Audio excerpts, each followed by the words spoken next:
Es que es algo como cuando usted tiene sus familiares, tiene sus hermanos, tiene sus hijos, ¿verdad? Y que si alguien se mete con su hijo, sus hermanos o alguien de su familia, usted va a reaccionar, no le va a gustar, ¿verdad? Ese es un grupo, ¿verdad? Que es unido, pues, y todo, reacciona. Se meten a eso por necesidad. Eso es lo que es una banda, reacciona. En un esfuerzo por transformar El Salvador para que deje de ser el país más conocido y con mayor número de líderes de bandas, se han construido grandes prisiones que actualmente albergan a algunos de los líderes de bandas más peligrosos. En este video descubriremos las historias de los 10 líderes pandilleros más peligrosos que se pudren en las cárceles, explorando los delitos que cometieron, el impacto que han tenido en las comunidades y las razones por las que se han ganado sus temibles reputaciones. Juan Carlos Portillo. Juan Carlos Portillo, el célebre líder de la banda conocida como Piraña, ha dejado un rastro de terror y destrucción a su paso. Uno de los cargos más graves que se le imputan es el de secuestro agravado. Se le acusa de secuestrar por la fuerza a personas inocentes, sometiéndolas a horrores inimaginables. Además de secuestro, Portillo también está acusado de intento de homicidio agravado. Se cree que ha intentado en numerosas ocasiones acabar con la vida de otras personas, dejando tras de sí un rastro de víctimas que escaparon por poco de sus mortales garras. La extorsión con agravantes es otro delito del que se acusa a Portillo. Presuntamente ha utilizado el miedo y la intimidación para extorsionar a particulares y empresas. Como miembro de la banda MS-13, ha desempeñado un papel importante en las operaciones de la organización, sembrando el miedo y el caos allá donde va. La acusación de privación de libertad sugiere que Portillo ha participado en la detención ilegal de personas, despojándolas de su libertad y sometiéndolas a una vida de cautiverio. La detención de Juan Carlos Portillo, uno de los hombres más buscados de El Salvador y conocido líder de una banda, conmocionó a la comunidad de Chelsea. Tras eludir a las autoridades durante un largo periodo, el reino del terror de Portillo llegó a un abrupto final el viernes 11 de agosto, cuando las fuerzas del orden lograron detenerlo. La operación de detención fue el resultado de una meticulosa planificación y de la colaboración entre diversos organismos, entre ellos la Suboficina de Birmingham de las operaciones de aplicación de la ley y expulsión y la Oficina del Sheriff del Condado de Shelby. Sus esfuerzos combinados condujeron a la localización y posterior captura de Portillo en Chelsea, una hazaña que fue celebrada como una importante victoria en la lucha contra la delincuencia organizada. Los detalles que rodean la detención de Portillo siguen envueltos en el secreto, ya que las fuerzas del orden se esfuerzan por proteger la integridad de su investigación. Sin embargo, está claro que la operación se ejecutó con precisión y eficacia, garantizando la seguridad tanto de los agentes implicados como de la comunidad en general. Joaquín, el Chapo Guzmán, está sujeto a medidas administrativas especiales establecidas contra los presos de mayor riesgo. Joaquín, el Chapo Guzmán, un nombre que infunde temor en el corazón de muchos, comenzó su andadura delictiva en las escarpadas montañas de Sinaloa, México. Nacido en la pobreza, pronto se dio cuenta de que una vida de delincuencia le ofrecía el poder y la riqueza que ansiaba. El ascenso de El Chapo a la infamia se remonta a la década de 1970, cuando se unió al cártel de Guadalajara, dirigido por Miguel Ángel Félix Gallardo. Bajo la tutela de Gallardo, El Chapo perfeccionó sus habilidades en el tráfico de drogas, aprendiendo los entresijos del contrabando de estupefacientes a través de las fronteras. Pero no pasó mucho tiempo antes de que la ambición de El Chapo superara la sombra de su mentor. A finales de la década de 1980, formó su propio cártel, el Cártel de Sinaloa. El imperio criminal de El Chapo prosperó gracias a la producción, el transporte y la distribución de drogas ilegales, principalmente cocaína, heroína y metanfetamina. Con una extensa red de túneles, submarinos e incluso aviones, consiguió introducir cantidades masivas de drogas en Estados Unidos, Europa y otros países. El cártel de Sinaloa llegó muy lejos, infiltrándose en gobiernos, cuerpos de seguridad e incluso cárteles rivales. El reino del terror de El Chapo estuvo marcado por una violencia inimaginable. Eliminaba sin piedad a cualquiera que supusiera una amenaza para su imperio, incluidos miembros de cárteles rivales, informantes e incluso civiles inocentes atrapados en el fuego cruzado. Su brutalidad no tenía límites, ya que ordenaba la tortura y ejecución de sus enemigos, enviando un mensaje escalofriante a cualquiera que se atreviera a desafiarle. Durante décadas, El Chapo pareció intocable, eludiendo la captura mediante una combinación de astucia, soborno y pura suerte. Pero su suerte acabaría por agotarse. En febrero de 2014, las autoridades mexicanas, con la ayuda de los servicios de inteligencia de Estados Unidos, lograron finalmente capturar al escurridizo narcotraficante en la ciudad balneario de Mazatlán. La detención de El Chapo en 2014 no fue su primer encuentro con las fuerzas del orden. En 2001, había logrado escapar de una prisión de máxima seguridad en México, sobornando a funcionarios de prisiones y utilizando un elaborado sistema de túneles. Durante más de una década permaneció huido, continuando con sus actividades delictivas y eludiendo su captura. Sin embargo, su libertad duró poco. En enero de 2016, las autoridades mexicanas, ayudadas por los servicios de inteligencia de Estados Unidos, volvieron a capturar a El Chapo en la ciudad de Los Mochis, Sinaloa. Esta vez, estaban decididos a asegurarse de que no volvería a escapar. Tras su recaptura, se desató una batalla legal sobre la extradición de El Chapo a Estados Unidos. El gobierno mexicano se enfrentó a la presión del gobierno estadounidense para que lo entregara para ser juzgado, dadas sus amplias actividades delictivas que repercutían directamente en Estados Unidos. Tras un largo proceso judicial, El Chapo fue extraditado a Estados Unidos en enero de 2017. James Whitey Bulger. La carrera delictiva de Bulger comenzó con su participación en bandas locales durante su juventud. Rápidamente se ganó una reputación por su disposición a utilizar la violencia y el asesinato para conseguir sus objetivos delictivos. A los 14 años, Bulger sufrió su primer arresto, que lo envió a un reformatorio. Mientras sus hermanos tomaban caminos diferentes, uno de los cuales se convirtió en una figura destacada de la política y el mundo académico, Bulger continuó por la senda del crimen y la violencia. En la década de 1950, las actividades delictivas de Bulger se ampliaron al verse implicado en secuestros y otros cargos federales.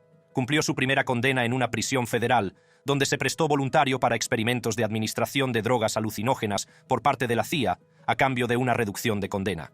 Tras su puesta en libertad en 1965, Bulger se unió a una banda local irlandesa-estadounidense durante un periodo de intensa guerra entre bandas en Boston. Fue entonces cuando cometió su primer homicidio, un caso de confusión de identidad que se saldó con la muerte del hermano gemelo inocente de un gángster rival. En 1972, Bulger había adquirido importancia dentro de la banda de Mullen, consolidando su posición como uno de los gángsteres más importantes de Boston. Utilizaba el asesinato como medida disciplinaria para los miembros díscolos de la banda, y su implicación en la muerte de al menos 3 de sus compañeros estaba bien documentada. En 1979, los líderes de la banda Winter Hill, de la que Bulger formaba parte, fueron detenidos por amañar carreras de caballos. Esto brindó a Bulger la oportunidad de hacerse con el control y convertirse en el jefe de la banda. Sin embargo, lo que muchos desconocían era que Bulger era informante del FBI desde al menos 1974. Trabajó en estrecha colaboración con el agente del FBI John Connolly, que creció en el sur de Boston, y tenía una conexión personal con Bulger. La colaboración de Bulger con el FBI le permitió desarrollar sus actividades delictivas con impunidad. Proporcionó al FBI información valiosa sobre organizaciones delictivas rivales, en particular la familia Patriarca, con sede en la cercana Providence, Rhode Island. Esta alianza con el FBI no solo protegía a Bulger, sino que le permitía eliminar a sus competidores y consolidar su control sobre el AMPA de Boston. A lo largo de la década de 1980, Bulger siguió participando en una amplia gama de actividades delictivas.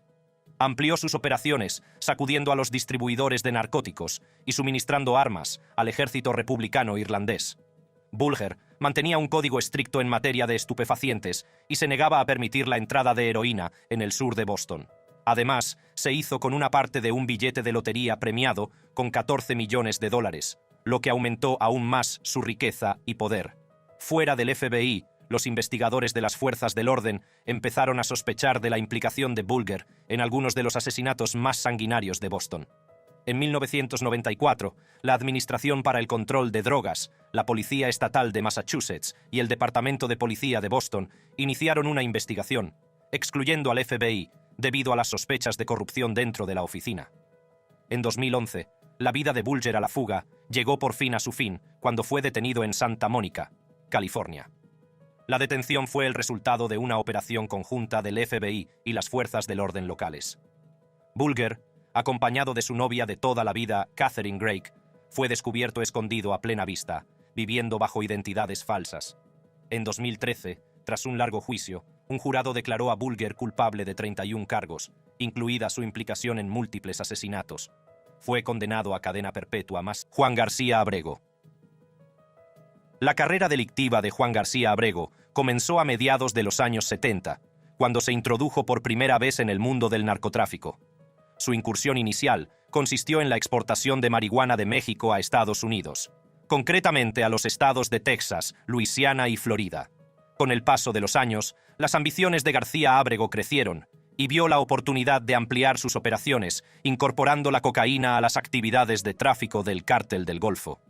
A principios de la década de 1980, realizó un movimiento estratégico para diversificar la oferta de productos del cártel, reconociendo el lucrativo potencial del mercado de la cocaína.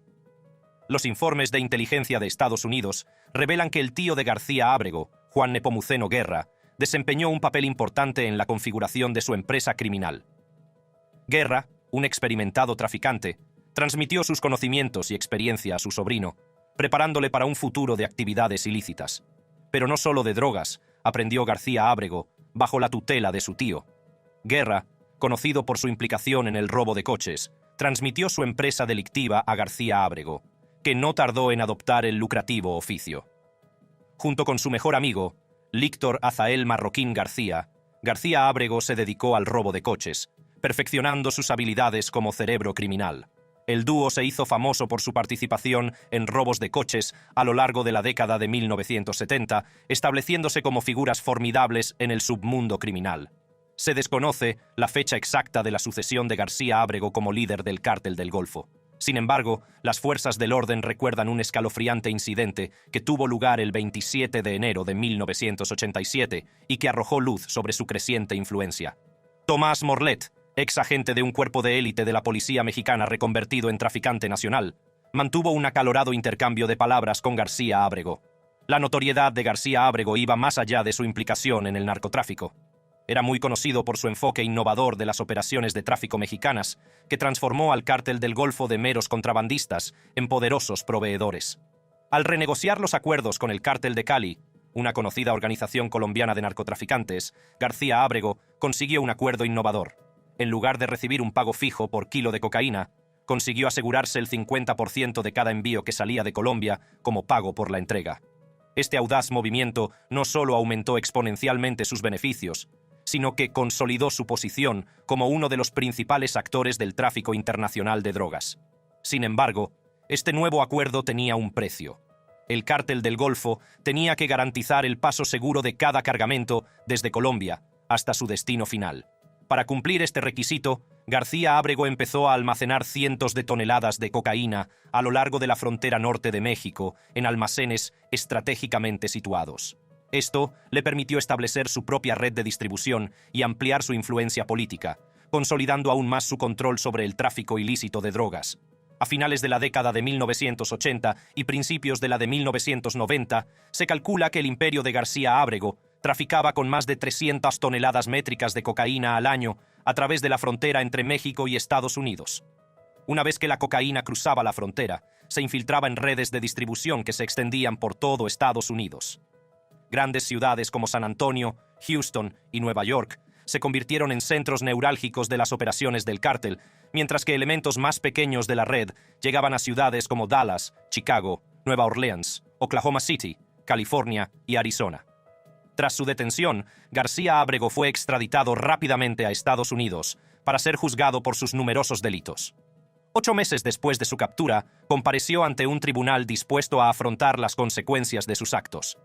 El juicio fue un asunto de gran repercusión, que atrajo la atención de los medios de comunicación, debido a que García Abrego era el primer narcotraficante, incluido en la lista de los 10 más buscados del FBI. La acusación presentó una montaña de pruebas contra García Abrego, incluidas declaraciones de testigos, bienes incautados y comunicaciones interceptadas. Al jurado se le presentaron 22 cargos, que iban desde tráfico de drogas y blanqueo de dinero hasta intento de distribución y dirección de una empresa criminal en marcha. El presidente del tribunal, Ewing Werlein, Jr., dictó una sentencia que reflejaba la gravedad de los delitos de García Abrego. Fue condenado a 11 cadenas perpetuas consecutivas, lo que garantizaba que pasaría el resto de sus días entre rejas. Domenico Rancadore. Domenico Rancadore, el famoso líder de la banda y presunto jefe de la mafia siciliana, Cosa Nostra, tiene un largo y oscuro historial de actividades delictivas.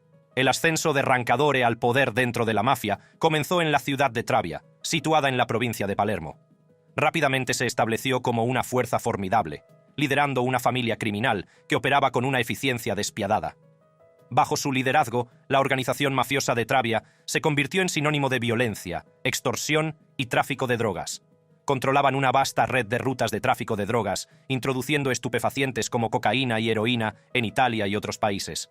Sus operaciones se extendían por toda Europa, lo que les convirtió en un actor importante en el tráfico internacional de drogas. Pero las actividades delictivas de Rancadore no se limitaban al tráfico de drogas. Su banda también era conocida por extorsionar a empresas y particulares para obtener dinero por protección. Quienes se negaban a cumplir sus exigencias se enfrentaban a graves consecuencias, como la violencia e incluso la muerte. Otro crimen atroz asociado a Rancadore y su banda fue su participación en asesinatos por encargo. Eran conocidos por llevar a cabo asesinatos en nombre de la mafia, eliminando a miembros de bandas rivales, informadores y a cualquiera que supusiera una amenaza para su imperio criminal. Además, la banda de Rancadore estaba implicada en diversas actividades ilegales, como blanqueo de dinero, tráfico de armas y chantaje. Su imperio criminal se extendió a empresas legales, utilizándolas como tapaderas para ocultar sus operaciones ilícitas. Esto les permitió amasar una enorme riqueza y poder mientras eludían la acción de la ley. Tras años eludiendo a la justicia, la suerte de Domenico Rancadore se acabó finalmente el 7 de agosto de 2013. El célebre líder de la banda fue detenido por las autoridades en Manor Way, Uxbridge, Londres, poniendo fin a su vida de fugitivo. El juez de distrito Howard Riddle presidió el caso y estudió los argumentos presentados tanto por la acusación como por la defensa. En un sorprendente giro de los acontecimientos, el juez Riddle anunció que Rancadore no sería extraditado a Italia. A lo largo del proceso judicial, Rancadore expresó su preocupación por su seguridad en caso de ser extraditado a Italia. Temía las represalias de la mafia y declaró: «No voy a volver, me matarán». Estas preocupaciones añadieron una capa extra de complejidad al caso, ya que el tribunal tuvo que equilibrar la necesidad de justicia con los riesgos potenciales a los que se enfrentaba Rancadore. Semyon Mogilevich. Semyon Mogilevich, el infame jefe del crimen organizado ruso, nacido en Ucrania, ha construido un imperio sobre la base del fraude y el blanqueo de dinero. Estas actividades delictivas le han permitido acumular una inmensa riqueza y poder, convirtiéndole en una de las figuras más formidables del AMPA. La implicación de Mogilevich en el fraude se remonta a los inicios de su carrera delictiva. Se aprovechó de la desesperación de los judíos soviéticos, sobre todo ucranianos y rusos, deseosos de emigrar a países como Israel. Los informes sugieren que Mogilevich actuó como intermediario, vendiendo joyas y obras de arte pertenecientes a estas personas que pretendían abandonar Kiev en la década de 1980. Sin embargo, en lugar de enviar las ganancias a sus legítimos propietarios, Mogilevich se embolsaba los fondos, dejando a sus víctimas defraudadas y traicionadas. Pero las actividades fraudulentas de Mogilevich no se detuvieron ahí. Rápidamente amplió su empresa criminal, convirtiéndose en el contacto clave para el blanqueo de dinero de Solntsevskaya Bratva, uno de los sindicatos mafiosos rusos más poderosos. A través de una compleja red de empresas ficticias y cuentas en paraísos fiscales, Mogilevich facilitó el movimiento de fondos ilícitos, haciéndolos parecer legítimos y limpios. Esta operación de blanqueo de capitales le permitió ocultar el verdadero origen de su riqueza y eludir la detección por parte de las fuerzas del orden. Francisco Javier Arellano Félix. Nacido el 11 de diciembre de 1969 en Culiacán, Sinaloa, México, Arellano Félix estaba destinado a convertirse en un nombre que infundía miedo a muchos. Junto con sus hermanos, fundó el Cártel de Tijuana, también conocido como la Organización Arellano Félix. El Cártel de Tijuana era famoso por su extrema brutalidad y violencia. Empleaban a matones reclutados de bandas callejeras mexicanas y de San Diego, convirtiéndolos en despiadados soldados de infantería. Pero la cosa no quedaba ahí.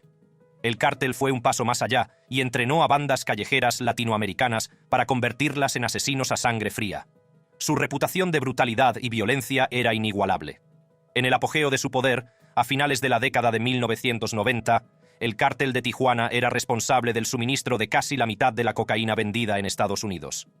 Su intrincada red de rutas de narcotráfico se extendía a través de las fronteras, infiltrándose en las comunidades y corrompiendo a las fuerzas del orden por el camino. Los crímenes cometidos por el Cártel de Tijuana eran espeluznantes. No tenían piedad y dejaban un rastro de sangre y destrucción a su paso. Pero no era solo la violencia lo que definía al cártel de Tijuana. Amasaron una riqueza inimaginable con sus actividades delictivas, controlando vastos territorios y estableciendo un reino de terror. La audacia del cártel de Tijuana quedó patente en enero de 2006, cuando las autoridades descubrieron su complejo sistema de túneles.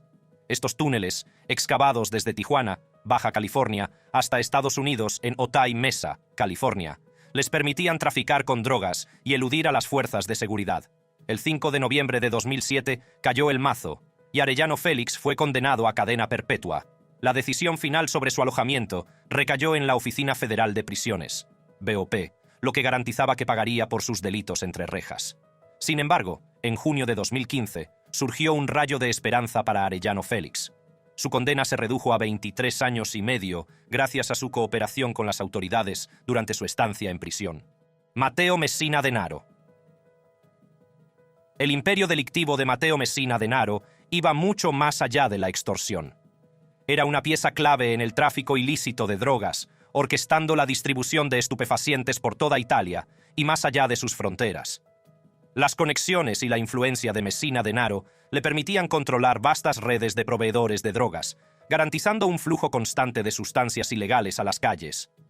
La cocaína, la heroína y otras drogas alimentaban su imperio y llenaban sus bolsillos con una inmensa riqueza. Las operaciones de narcotráfico orquestadas por Messina Denaro no solo eran lucrativas, sino también despiadadamente eficaces.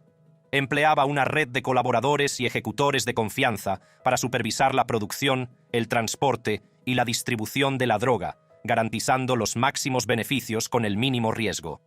Los inmensos beneficios generados por el narcotráfico alimentaron aún más el extravagante estilo de vida de Messina Denaro, permitiéndole disfrutar de coches de lujo, mansiones lujosas y todos los atributos de un jefe del crimen de altos vuelos. Tras eludir su captura durante 30 asombrosos años, la suerte de Mateo Messina Denaro acabó por agotarse. Aquel fatídico día, las fuerzas del orden llevaron a cabo una operación meticulosamente planificada que acabaría con uno de los delincuentes más buscados del mundo. La detención de Denaro fue la culminación de años de implacable persecución e investigación. Las autoridades habían estado tras su pista, siguiendo pistas y reuniendo pruebas para construir un caso sólido contra él. Por fin, el 16 de enero de 2023, sus esfuerzos dieron fruto al dar con el paradero de Denaro, con Mateo Messina. Denaro finalmente detenido, los engranajes de la justicia empezaron a girar. Finalmente, el jurado emitió su veredicto, declarando a Denaro culpable de múltiples cargos. El juez, reconociendo la gravedad de sus delitos, le impuso una larga pena de prisión que le garantizaría que nunca volvería a salir libre. Sin embargo, su estancia entre rejas duraría poco. Aquejado de un cáncer colorectal avanzado, su salud se deterioró rápidamente. A pesar de recibir tratamiento médico, el 25 de septiembre de 2023 se informó de su fallecimiento a los 61 años. Chang An-lo. Chang An-lo no era un simple miembro de la tríada. Era un antiguo líder de la hermandad criminal Unión del Bambú, una de las organizaciones criminales más poderosas de Taiwán. Bajo su liderazgo, la Unión del Bambú se convirtió en una fuerza a tener en cuenta, llevando a cabo una amplia gama de actividades ilegales. El repertorio delictivo de Chang An-lo incluía el contrabando de drogas, el secuestro y la extorsión. Estos delitos no solo eran lucrativos, sino que también le permitían ejercer el control e infundir miedo a quienes se cruzaban en su camino. El tráfico de drogas, en particular, se convirtió en una importante fuente de ingresos para Chang An-lo y su imperio criminal. Pero las actividades delictivas de Chang An-lo se extendieron más allá del ámbito de las drogas. El secuestro se convirtió en otra herramienta de su arsenal, utilizada para ejercer el control y obtener cuantiosos rescates de sus víctimas. La influencia de la tríada y las actividades delictivas de Chang An-lo proyectaron una oscura sombra sobre Taiwán. La Unión del Bambú, bajo su liderazgo, se convirtió en sinónimo de violencia, corrupción y terror. Su reino del terror dejó un rastro de destrucción y vidas destrozadas a su paso. Tras años evadiendo a las autoridades taiwanesas, Chang An-lo se exilió en Shenzhen, República Popular China. Esto supuso un giro importante en su vida, ya que continuó ejerciendo su influencia y poder desde su nueva base de operaciones. A pesar de estar huido, el imperio criminal de Chang An-lo prosperó, e incluso consiguió dar a la Unión del Bambú una misión política y un toque de carácter romántico, haciéndola más atractiva para las bandas criminales rivales. Durante su estancia en China, Chang An-lo fundó en 2004 el Partido para la Promoción de la Unidad China. Este partido político pretendía promover la unificación china y conseguir apoyo para su causa. En 2005, Chang An-lo fundó una rama del Partido para la Promoción de la Unidad China con sede en Taiwán, consolidando aún más sus aspiraciones políticas. Su regreso a Taiwán en junio de 2013 marcó un momento crucial en su carrera política.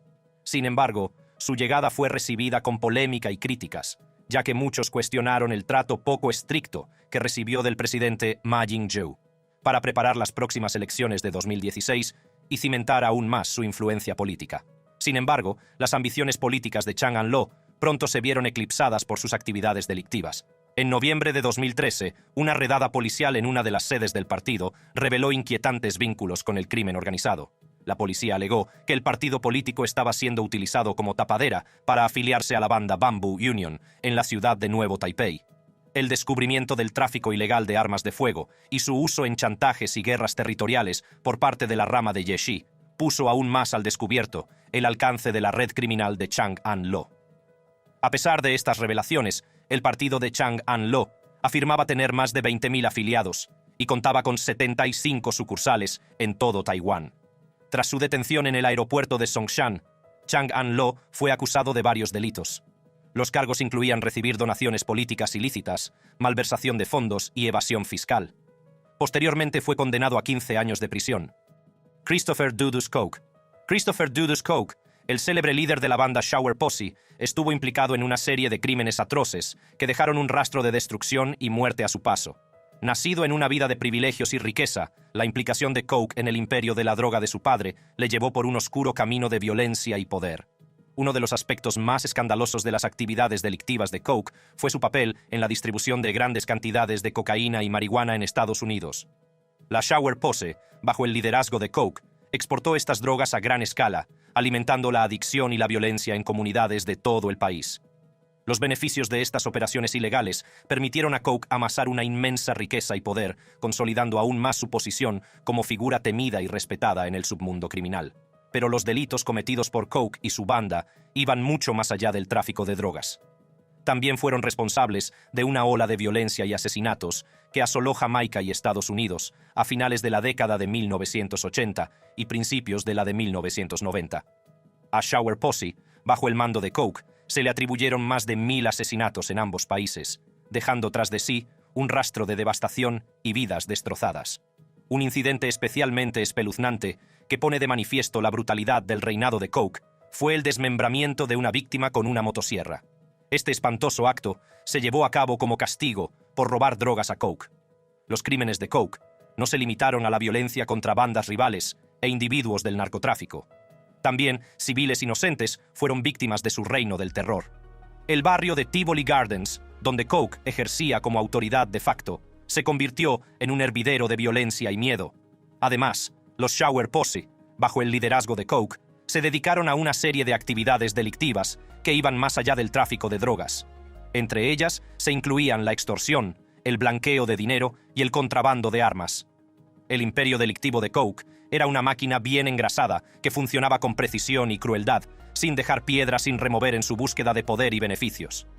El 17 de mayo de 2010, el gobierno jamaicano emitió una orden de detención contra Coke, y la tensión en el país alcanzó un punto de ebullición. Los partidarios de Coke, temerosos de las consecuencias de su captura, empezaron a armarse y a participar en actos de violencia. La situación se agravó hasta el punto de que el gobierno declaró el estado de emergencia en Kingston, y las fuerzas militares y policiales lanzaron una operación a gran escala para capturar a Coke. La operación de captura de Coke, cuyo nombre en clave era Operación Garden Parish, fue una misión de alto riesgo. Las fuerzas de seguridad se enfrentaron a una feroz resistencia por parte de pistoleros armados leales a Coke, convirtiendo partes de Kingston en una zona de guerra. La violencia que estalló durante la operación causó numerosas víctimas, con informes de al menos 76 muertes confirmadas, entre ellas la de un soldado. El intento de Coke de eludir su captura fue igualmente dramático. Fue detenido durante un control de carretera rutinario cuando intentaba llegar a la embajada estadounidense en Kingston para entregarse. En un intento desesperado por disfrazarse, Coke se puso una peluca de mujer y llevaba otra peluca y unas gafas de sol de mujer. Sin embargo, sus esfuerzos fueron en vano, ya que las fuerzas de seguridad lo reconocieron por su disfraz y lo detuvieron. El 8 de junio de 2012, Coke fue condenado a 23 años de prisión federal por el Tribunal de Distrito de Estados Unidos para el Distrito Sur de Nueva York. Esto es todo lo que tenemos en este video para ti. Si te ha gustado verlo y te encantaría seguir explorando, entonces sigue adelante y haz clic en cualquiera de las tarjetas que aparecen en tu pantalla ahora mismo.